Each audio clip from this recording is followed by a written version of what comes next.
Once again, the surviving suspect was apprehended by police. The teen's brother was killed earlier in a gun battle with police. I want to return once again to my guests who have been following our coverage along with me tonight and helping us navigate through the live pictures as we watched all of this unfold in real time. Larry Bush and Ron Wretham. It has been quite an evening when you think about where we started 4 hours ago. Let's begin with your thoughts, Ron, overall as to the investigation and how it concluded tonight. Could this have gone any smoother in your mind? We heard the applause from the people of Boston and the accolades coming in from the president down. Yeah, and again, there will be those that want to play Monday morning quarterback and second guess the police about the search and the perimeter and whatnot. But, you know, this was a massive operation, and in my opinion, no, it couldn't have gone any better. And there is always going to be glitches in these investigations. And again, as I said earlier, there is going to always be would have, should have, could have, and yes, we could have done something a little different. There will be lessons to be learned from this investigation like there is every other one. But it was the police did a marvelous job in their collaboration, but also collaborating with the public, the community, and the media. So that was great. And it was a public tip that led them to the suspect who was hiding out in a boat. Someone went into their backyard, saw blood on the boat, lifted the tarp, saw the suspect inside.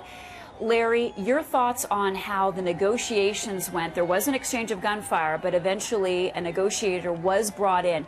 Your thoughts on how that went down? We know that it ended successfully, but what do you think was said between the two to get the suspect out alive? Well, there had to be some common ground found. There had to be some rapport built.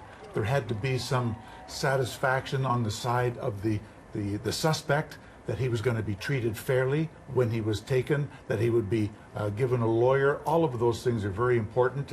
And I think that's where the negotiation really comes into play. You can do everything else very well, but if the negotiations in the last couple of minutes don't go well, then a lot of that work is for naught. And as a lot of people have said, it's very important that the Americans arrested this fellow alive, because as much as the police will be under the microscope in their activities, now it all changes over to the American justice system.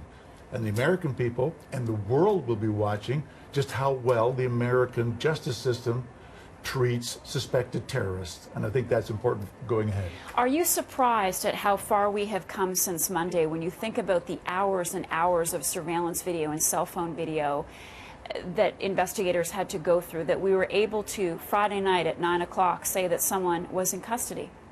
Well, you know, I'm not that surprised because, you know, we are so efficient in North America in law enforcement. And again, we have that tight bond with the media and the community. And I think it's a fabulous story, the fellow who lost his legs, that he was able to give that crucial evidence, that description to the police as soon as he came out of surgery.